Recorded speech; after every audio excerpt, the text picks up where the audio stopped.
नमस्कार दोस्तों, एक बार फिर से आपका स्वागत है एस काशी यूट्यूब चैनल पर। दोस्तों, आप मुझसे काफ़ी बार पूछते रहते हैं कि सर हमें केंद्रीय विद्यालय में परमानेंट रिक्रूटमेंट कब तक देखने को मिलेगी। तो आज इसी के बारे में चर्चा करेंगे। बाकी दोस्तों, अगर आप केवीएस के एग्ज़ाम की तैयारी कर रहे हैं, टीजीटी, पीजीटी, पीआरटी की, या फिर आप केवीएस में अपने आप को एक शिक्षक के रूप में देखना चाहते हैं, तो इस वीडियो को बिल्कुल पूरा देखना, स्किप करके मत देखना, क्योंकि कुछ मैं इस वीडियो में आपको ऐसी बातें बताने वाला हूँ शायद वो आपकी नियुक्ति में आपके लिए उपयोगी सिद्ध हो जाए। तो सबसे पहले हम रिक्रूटमेंट के विषय में चर्चा कर लेते हैं। तो दोस्तों, जब हम केवीएस की परमानेंट रिक्रूटमेंट की बात करते हैं, टीजीटी, पीजीटी, पीआरटी की, तो केंद्रीय विद्यालय की तरफ से रिक्रूटमेंट से संबंधित ना ही कोई नोटिस, अपडेट, न्यूज़ या फिर नोटिफिकेशन जारी किया गया है। दूसरी तरफ सेंट्रल मिनिस्ट्री की तरफ से भी हमें ना ही कोई नोटिस, नोटिफिकेशन, न्यूज़ इत्यादि देखने को मिला है। तो ऑफिशियल तौर पर कह पाना कि आपको केवीएस की रिक्रूटमेंट कब तक देखने को मिलेगी, ये तो दोस्तों नामुमकिन सही है। बाकी अगर आंकड़ों के आधार पर हम बात करें तो आपने काफ़ी जगह सुना भी होगा कि केवीएस की रिक्रूटमेंट से पहले केवीएस की काफ़ी सारे पेंडिंग पड़े हुए हैं, केवीएस पहले उन्हें पूरा करेगा, बाद में आपको रिक्रूटमेंट देखने को मिलेगी।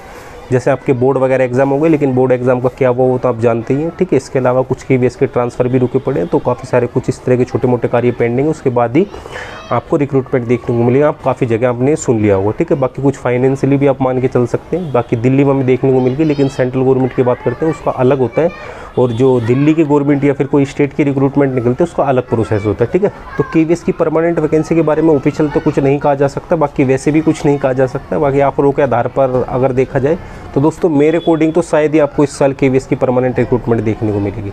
मैं आपको बिल्कुल अपने अकॉर्डिंग बता रहा हूँ, ना ही मैं आपको कोई ऑफिशियल बता रहा हूँ, तो कोई ऑफिशियल तो कोई भी नहीं बता सकता। बाकी आंकड़ों के आधार पर कोई दूसरे आपको तथ्य देते तो वो बात अलग है।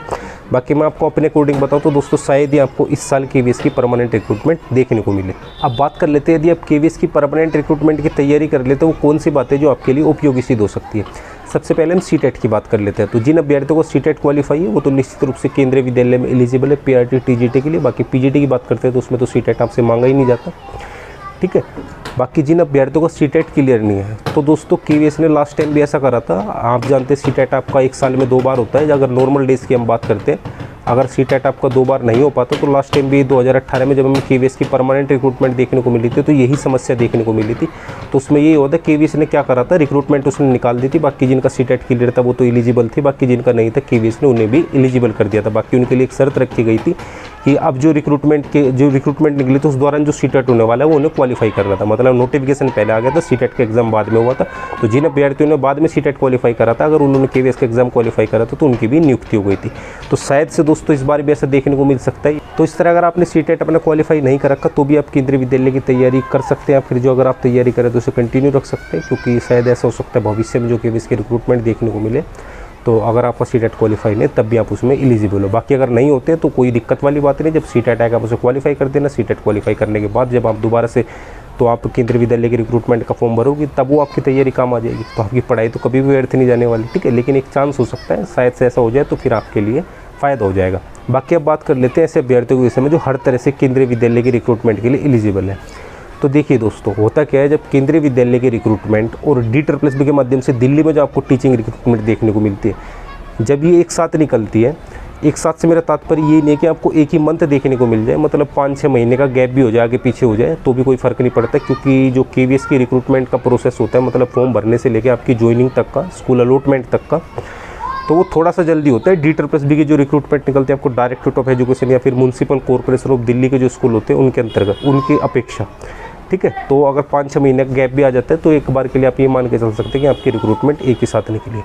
अब इसमें होता क्या है दोस्तों, आप ये जानते हैं, जो अभ्यर्थी ईमानदारी के साथ तैयारी करते हैं, जो बिल्कुल अपनी ईमानदारी के साथ तैयारी करते हैं, मैं बिल्कुल 100 के 100% अभ्यर्थियों को नहीं कह रहा, लेकिन काफ़ी सारे ऐसे अभ्यर्थी होते हैं जो ईमानदारी के साथ तैयारी करते हैं, उनका दोनों जगह नंबर आ जाता है। DSSB में उनका नंबर आ जाता है और केंद्रीय विद्यालय में आ जाता है, ठीक है। मैं सभी की नहीं कह रहा, लेकिन काफ़ी सारे आपको ऐसे अभ्यर्थी देखने को मिल जाएगा जिनका दोनों जगह नंबर आ जाता है। अब दोस्तों, ये कड़वा सच बोल लो चाहे कुछ भी बोल लो, कि अगर कोई ऐसे अभ्यर्थी हैं जिनका दोनों जगह नंबर आ जाता है, तो मैक्सिमम चांस होते हैं कि वो अभ्यर्थी केवीएस की जॉब को स्किप करके दिल्ली में अपनी ज्वाइनिंग ले लेगा। अब इस पर कुछ समय पहले ही मैंने आपको बताया था, तो कुछ अभ्यर्थी बुरा मान गए थे कि सर केवीएस को आप कैसे गलत बोल सकते हो, केवीएस काफ़ी अच्छा है। तो दोस्तों, मैं बिल्कुल गलत नहीं बोल रहा हूँ, लेकिन बिल्कुल ये कड़वा सच है। चाहे आप लास्ट टाइम के आंकड़े उठा के देख लीजिए, या फिर नॉर्मली भी अगर किसी बंदे से पूछोगे तो नॉर्मली भी वो बता देगा कि 90% आपको ऐसे अभ्यर्थी देखने को मिल जाएंगे जिनका दोनों जगह नंबर आएगा, वो केवीएस की जॉब को स्किप करके दिल्ली में ज्वाइनिंग ले लेगा। बाकी अगर किसी का दिल्ली के अलावा किसी स्टेट गवर्नमेंट की जॉब में सिलेक्शन हो जाता है, जैसे यूपी में निकली हुई है, ठीक है, तो वहाँ पर थोड़े से और कम कम चांस हो जाए, लेकिन वहाँ भी मैक्सिमम अभ्यर्थी ज्वाइनिंग ले लेते हैं। अब स्टेट का इसलिए ऐसा होता है क्योंकि KVS की जब हम बात करते हैं, KVS की फैसिलिटी या सैलरी की, बाकी स्टेट गवर्नमेंट की अगर आपकी कोई जॉब लगी है दिल्ली के अलावा, जैसे यूपी में, हरियाणा में, राजस्थान में, तो यहाँ पर जो आपको सैलरी या फैसिलिटी देखने को मिलती है KVS से कम मिलती है। तो इसलिए थोड़े बहुत अभ्यर्थी सोचते हैं कि KVS ज़्यादा बेटर है, इसलिए वहीं रहता है। बाकी जब दिल्ली की बात करते हैं तो दोस्तों यहाँ पर सैलरी तो आपको एक जैसी देखने को मिलेगी, इवन आपको ज़्यादा ही देखने को मिलेगी दिल्ली में, क्योंकि दिल्ली में तो आपका KVS जरूरत थोड़ी आपका दिल्ली में पोस्टिंग होगी, दिल्ली से बाहर आपकी कहीं भी हो सकती है, तो वो HRA वगैरह आपका कम हो जाता है, तो इसलिए दिल्ली की सैलरी भी ज़्यादा हो जाती है। बाकी दिल्ली में तो आपकी, और जो दिल्ली की जो DSSC के माध्यम से दिल्ली की रिक्रूटमेंट आपको देखने को मिलती है, उसमें तो आपको जब तक आप हो जब तक आपको दिल्ली में पढ़ाना पड़ेगा, ठीक है। तो सैलरी में आपको कॉम्प्रोमाइज़ नहीं करना पड़ेगा, ना ही आपको फैसिलिटीज़ में कॉम्प्रोमाइज़ करना पड़ेगा। समान आपको फैसिलिटी वही सारी देखने को मिलेगी जो सेंट्रल गवर्नमेंट देती है, वही आपको दिल्ली गवर्नमेंट भी देती है। बाकी जो अलाउंस वगैरह आते हैं पहले वो सेंट्रल गवर्नमेंट के डिपार्टमेंट में आते हैं, उसके कुछ समय बाद दिल्ली में आ जाते हैं, ठीक है। तो उसमें थोड़ा बहुत फ़र्क है, लेकिन आपके सेंट्रल अलाउंस वगैरह हमेशा तो आते नहीं, कभी कभार आते हैं। तो जो ऐसे अभ्यर्थी होते हैं जिनका दोनों जगह नंबर आ जाता है, अगर दोनों रिक्रूटमेंट आपको एक साथ देखने को मिलती है, तो KVS की जॉब स्किप करके DSSC के माध्यम से जो रिक्रूटमेंट निकलते हैं उसमें वो नियुक्ति ले लेते हैं। अब इसमें क्या होता है, अगर वो KVS की जॉब स्किप करेंगे तो उनकी सीट खाली हो जाएगी। अब जो नीचे वाले हैं वो ऊपर आ जाएंगे, उनकी रैंक बढ़ जाएगी, बाकी नीचे की आपकी सीटें खाली हो जाएंगी। तो इसमें ये चांस हो जाते हैं कि जितने मैक्सिमम अभ्यर्थियों को सिलेक्शन होना तो उससे ज़्यादा हो जाता है, क्योंकि ऊपर वाले तो चले जाते हैं, अब सीट खाली हो जाती है, जो वेटिंग वाले होते हैं उनका सिलेक्शन हो जाता है। तो बिल्कुल आप एक सकारात्मक चिंतन के रूप में से ले सकते हैं कि शायद से अगर आपका मतलब थोड़े बहुत जो अभ्यर्थी होते हैं थोड़े बहुत नंबरों से रह जाते हैं, तो वो इसमें बिल्कुल ये मान के चल सकते हैं कि जैसे ऊपर वाला आपकी जॉब को स्किप करता है, अपने को दिल्ली में दिल्ली में नियुक्ति लेता है, तो निश्चित रूप से जो नीचे वाले वेटिंग वाले हैं उनकी ज्वाइनिंग उनको देखने को मिल जाती है। अब शायद से दोस्तों ये बात आपके लिए ज़्यादा बड़ी ना हो, लेकिन मान के चलो अगर किसी रिक्रूटमेंट में 100 सीट है, 100 में से अगर मान के चलो कोई जो नीचे के 100 बंदे होते हैं उसमें से 50 अगर आप उठा लो, जो 50 बंदे वेटिंग में होते हैं, तो उनके लिए शायद ये निश्चित रूप से ज़रूर एक उपयोगी बात हो सकती है। क्योंकि दोस्तों CTET वगैरह का आप एग्ज़ाम क्वालिफाई करते हैं तो उसमें तो यही होता है, बस आप रिक्रूटमेंट के लिए एलिजिबल हो जाते हैं। बाकी अगर आप किसी डिपार्टमेंट का, अगर किसी टीचिंग पोस्ट का आप एग्ज़ाम वगैरह निकालते हैं तो आपकी नियुक्ति हो जाती है और फिर आपकी लाइफ भी सेट हो जाती है। बाकी यही अगर आप KVS की तैयारी कर रहे हैं या फिर किसी भी टीचिंग एग्ज़ाम की तैयारी कर रहे हैं या फिर किसी भी तरह के एग्ज़ाम की तैयारी कर रहे हैं, तो दोस्तों जितनी आप सकारात्मकता ले सकते हो उतनी सकारात्मकता ले लो, ठीक है। जितनी आपके अंदर सकारात्मकता होगी, जितने आपके अंदर पॉजिटिव एनर्जी होगी दोस्तों, उतना ही आपका परिणाम भी सफलतापूर्वक होगा। क्योंकि जैसे आपके अंदर एनर्जी होगी पॉजिटिव है, तो फिर आपके विचार भी पॉजिटिव उत्पन्न होंगे, और विचार पॉजिटिव उत्पन्न होंगे तो उसका परिणाम क्या होता है तो आप अच्छे से जानते ही हैं। आपको काफ़ी सारे लोग ऐसे भी देखने को मिल जाएंगे जो आपके अंदर नेगेटिविटी डालते हैं। जैसे कि अब केंद्रीय विद्यालय का एग्जाम्पल ले लें, इसके इंटरव्यू में, तो इंटरव्यू में आपको काफ़ी सारे ऐसे लोग देखने को मिल जाएंगे, कहेंगे भाई इंटरव्यू ऐसा होता है, इतना हार्ड होता है, उसमें मैक्सिमम अभ्यर्थियों को निकाल दिया जाता है। अब दोस्तों ये तो लॉजिक वाली बात है। इंटरव्यू के दौरान क्या करते हैं, एक सीट पे 3 या 4 अभ्यर्थियों को बुलाते हैं। अब सीट तो एक है, सिलेक्शन तो एक को देना है, और बाकी 3 बुलाएं तो 2 बंदे बाहर हो जाएंगे, बाकी 4 बुलाएं तो 3 हो जाएंगे। तो ये तो बिल्कुल एक लॉजिक वाली बात है कि अगर सिलेक्शन लेंगे तो उसमें तो मैक्सिमम अभ्यर्थियों को रिजेक्ट ही करा जाएगा, क्योंकि एक सीट पर 3 या 4 बंदों को बुला रहे हैं, ठीक है। तो इस तरह की नेगेटिव, लेकिन अगर आप अपना लॉजिक लगा लेते तो शायद से आप उस नकारात्मक जो शक्ति है उसे सकारात्मकता में परिवर्तित कर दे, तो आपके लिए उपयोगी सिद्ध होगा, ठीक है। तो आप जितने पॉजिटिव रहोगे ना उतना आपके लिए फ़ायदा होगा। चाहे आप अपने घर वालों से बात करके पॉजिटिव हो रहे हैं, या फिर किन्हीं अच्छे लोगों से आप बात कर रहे हैं, ठीक है, या फिर कोई आप वीडियोज़ वगैरह देखते हैं, लोगों के इंटरव्यू देखते हैं, उनका जीवन परिचय देखिए।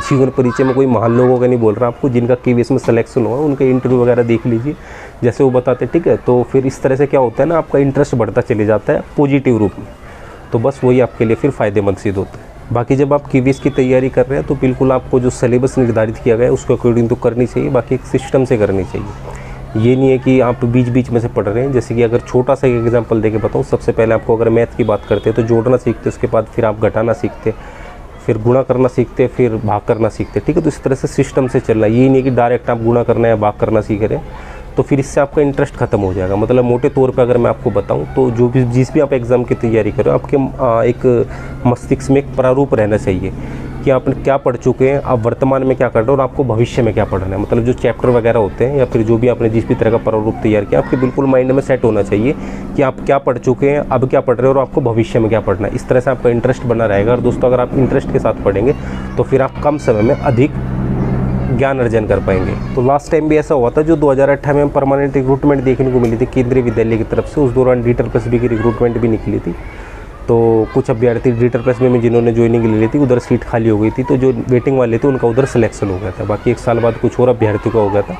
और सॉरी 1 साल के अंदर ही हो गए थे, क्योंकि जो वेटिंग का प्रोसेस होता है शायद से 1 साल का टाइम होता है। बाकी DEED में भी 1 साल का टाइम होता है, लेकिन अभी रिसेंटली एक अपवाद हुआ था। चलो वो अलग होगा, इनके अलग रूल होंगे, वो बात अलग है, ठीक है। तो बस दोस्तों फिलहाल की वीडियो में इतना है कि वीडियो पसंद है वीडियो को फटाफट से लाइक करें, और रिक्रूटमेंट चाहे जब भी निकले अगर आप उसकी तैयारी करें तो तैयारी अपनी कंटिन्यू रखिए। बाकी अगर आपने DEED में अप्लाई कर रखा है तो उसकी तैयारी रखिए।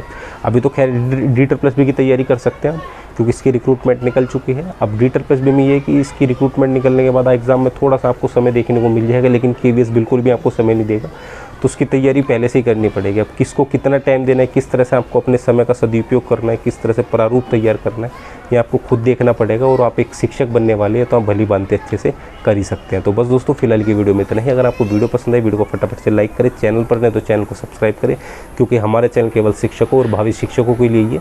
तो अगर आप एक शिक्षक बनने की इच्छा रखते हैं तो चैनल तो सब्सक्राइब कर ही लीजिएगा। साथ ही साथ आप हमें इंस्टाग्राम और टेलीग्राम पर भी फॉलो कर सकते हैं, जहाँ पर फॉलो करने का डायरेक्ट लिंक मैंने आपको इस वीडियो के डिस्क्रिप्शन बॉक्स में दिया। वहाँ भी आपको टीचिंग एग्जाम से रिलेटेड स्टडी मटेरियल उपलब्ध कराया जाएगा। तो मिलते हैं अपने अगली सीधे एक इंटरेस्टिंग वीडियो में, तब तक के लिए जय हिंद, वंदे मातरम।